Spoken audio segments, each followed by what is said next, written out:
Hi friends, आप सभी का आपके अपने YouTube चैनल यूपीएससी इन्फो 24 में स्वागत है। तो दोस्तों, हम उम्मीद करते हैं कि आप सभी लोग स्वस्थ होंगे और खुश होंगे।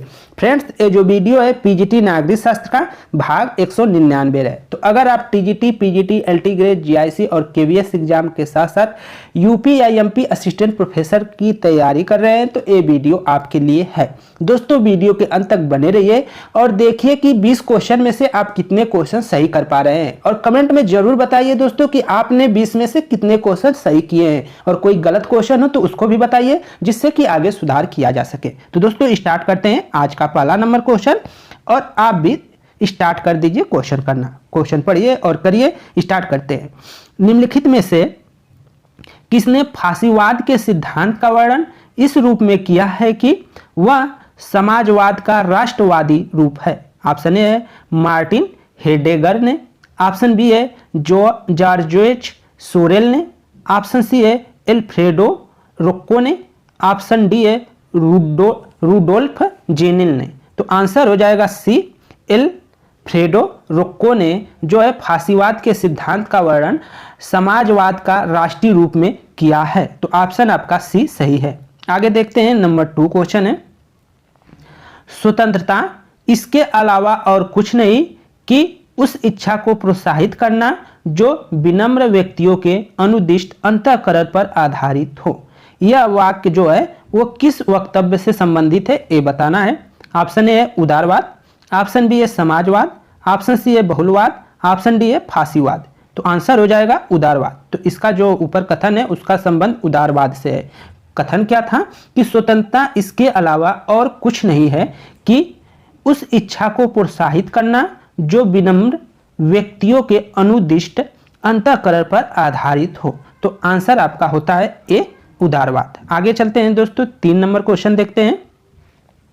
जनतंत्री समाजवाद और मार्क्सवादी समाजवाद एक दूसरे से इस आधार पर भिन्न हैं कि वह जोर देते हैं। ऑप्शन ए है सामाजिक समानता पर, आर्थिक समानता पर, राजनीतिक समानता पर, व्यक्ति स्वतंत्रता पर। तो आंसर क्या हो जाएगा इसका दोस्तों?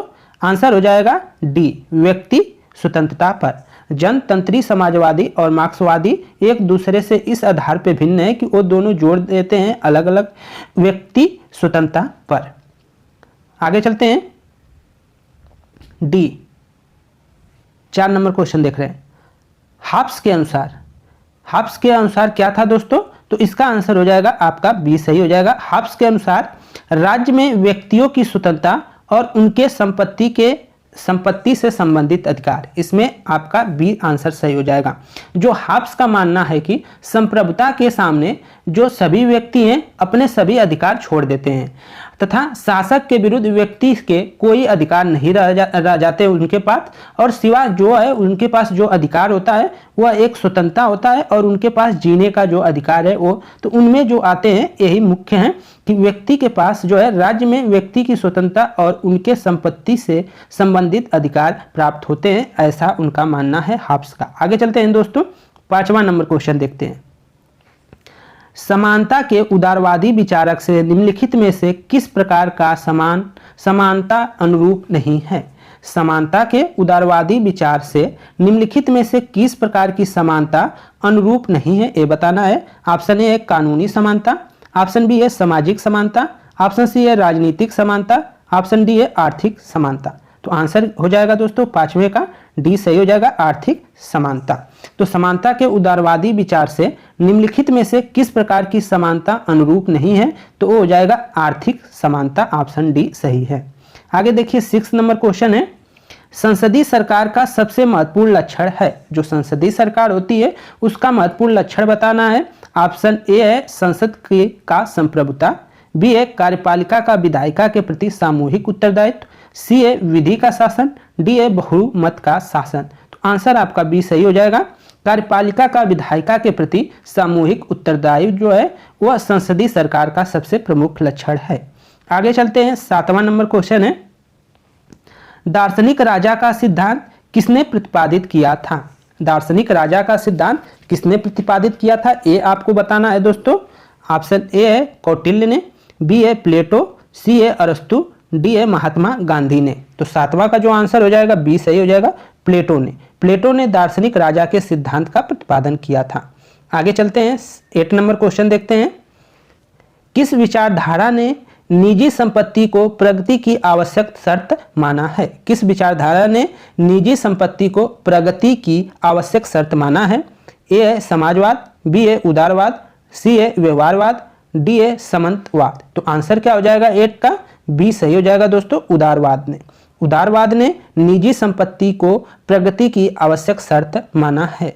आगे देखते हैं 9 number question. State and revolution पुस्तक के लेखक कौन है? स्टेट एंड रिवॉल्यूशन पुस्तक के लेखक कौन है? ए है स्टालिन, बी है लेनिन, सी है ग्रामसी, डी है वर्नस्टीन। तो आंसर क्या हो जाएगा दोस्तों? 9 का आंसर बी के साथ जाता है, लेनिन। लेनिन ने स्टेट एंड रिवॉल्यूशन नामक पुस्तक को लिखा है, उनके लेखक हैं। आगे चलते हैं, 10 नंबर क्वेश्चन देखते हैं। किस संविधान संशोधन अधिनियम के अंतर्गत भूतपूर्व देशी राजाओं के प्रीवी पर्स को समाप्त कर दिया गया था? ऑप्शन ए है 25वां, ऑप्शन बी है 26वां, सी है 27वां, डी है 28वां। तो आंसर क्या हो जाएगा दोस्तों 10 का? बी सही हो जाएगा, 26वां। 26वां जो संविधान संशोधन अधिनियम के अंतर्गत भूतपूर्व देशी राजाओं के प्रीवी पर्स को समाप्त कर दिया गया था। ऑप्शन आपका बी सही है। आगे चलते हैं, बहुत इंपॉर्टेंट क्वेश्चन है। माइन कॉम्फ, जिसे कहते हैं मेरा संघर्ष, पुस्तक का लेखक निम्न में से कौन है? ऑप्शन ए है मुसोलिनी, बी हिटलर, सी कार्ल मार्क्स, डी मॉन्टेस्क्यू। तो आंसर हो जाएगा बी हिटलर। हिटलर ने माई काम्प या मेरा संघर्ष नामक पुस्तक को लिखा है। ऑप्शन डी बी सही है, हिटलर। ठीक है, बी सही है, हिटलर आप कर लेंगे। आगे चलते हैं, 12 नंबर क्वेश्चन देखते हैं। क्रिटिकल ऑफ पॉलिटिकल इकोनॉमिक्स लेखक कौन है? क्रिटिकल ऑफ पॉलिटिकल्स इकोनॉमिक्स नामक जो पुस्तक है उसके लेखक कौन है, ये बताना है।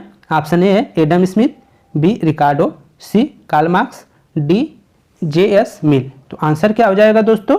सी सही हो जाएगा, कार्ल मार्क्स। कार्ल मार्क्स ने जो है critic of political economics critics of politicals economics पुस्तक को लिखा है कार्ल मार्क्स ने। और उनकी अन्य पुस्तकों को हम यहाँ पे लिख दिए हैं दोस्तों कहीं से। तो ये है, एक है पवित्र परिवार, जिसको कहते हैं द होली फैमिली, जो 1844 में प्रकाशित हुई।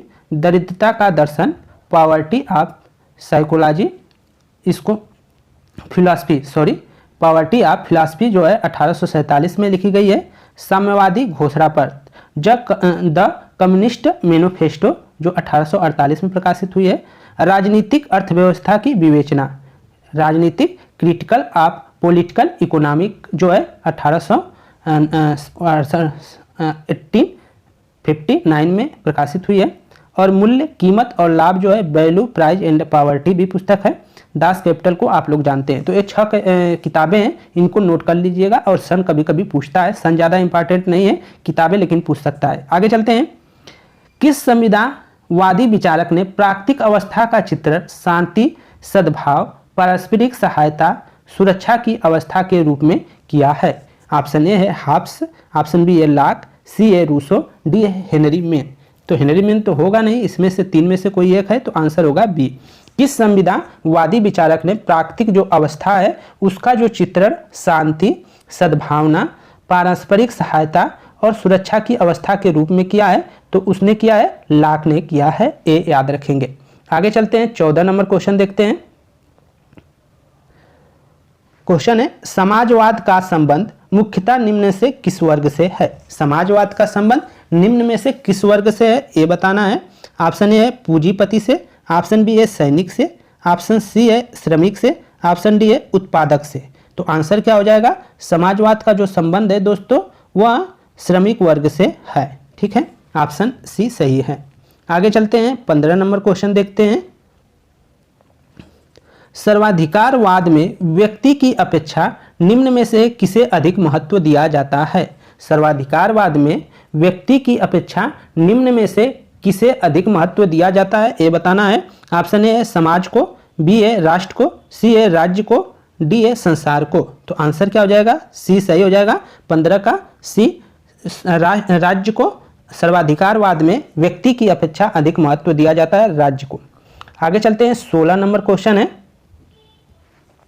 कानून उच्चतर द्वारा निम्नतर को दिया गया एक आदेश है। कानून उच्चतर द्वारा निम्नतर को दिया गया आदेश है। कानून की यह परिभाषा निम्न में से किसने दी है? बहुत अच्छी परिभाषा है दोस्तों।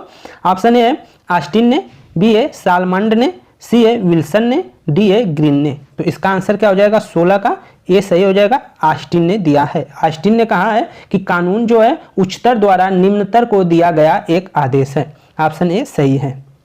आगे चलते हैं, 17 नंबर क्वेश्चन, मनुस्मृति के अनुसार राज्य के कितने अंग हैं? तो कितने अंग हैं ये तो सभी को मालूम होगा, तो आंसर हो जाएगा 7। कितने अंग बताए गए हैं राज्य को? 7 बताए गए हैं, इसको जरूर नोट कर लीजिएगा। 18 नंबर क्वेश्चन देखते हैं, हमारे संविधान के किस अनुच्छेद में पर्यावरण का संरक्षण तथा संवर्धन उपबंधित है? पर्यावरण का संरक्षण और उसका संवर्धन विकास किस अनुच्छेद में उपबंधित है ये बताना है।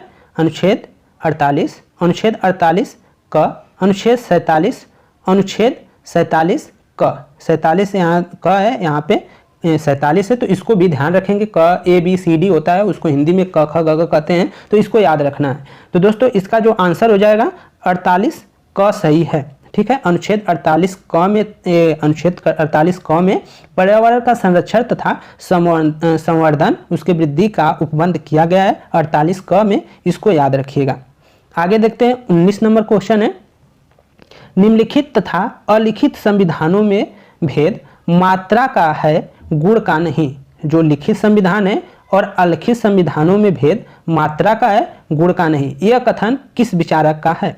ए है अरस्तू का, बी है गार्नर का, सी है जे.एस. मिल का, डी है लास्की का। तो ये कथन किसका है? तो ये कथन हो जाएगा गार्नर का। गार्नर का विचार है कि लिखित तथा अलिखित संविधान में भेद मात्रा का है, गुण का नहीं। भेद किसका है? बस मात्रा का है, गुण का नहीं, ऐसा मानना है गार्नर महोदय का।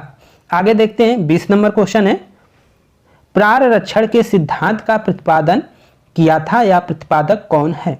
ऑप्शन ए है रूसो, बी ए मनु, सी ए कौटिल्य, डी ए अरस्तु। तो आंसर क्या हो जाएगा दोस्तों? आंसर आपका बी सही हो जाएगा, मनु। प्रारक्षण के सिद्धांत का प्रतिपादक था, तो आंसर हो जाएगा मनु। तो फ्रेंड्स ये थे 20 क्वेश्चन जो आपके लिए। तो दोस्तों क्वेश्चन कैसा लगा, कंटेंट कैसा था? अगर अच्छा था तो वीडियो को प्लीज़ लाइक कर दें। थोड़ा भी आपको लगे कि हाँ अच्छा है तो प्लीज़ लाइक कर दें, और चैनल पे आप नए हैं तो चैनल को आप ज़रूर सब्सक्राइब कर लें। दोस्तों नमस्कार।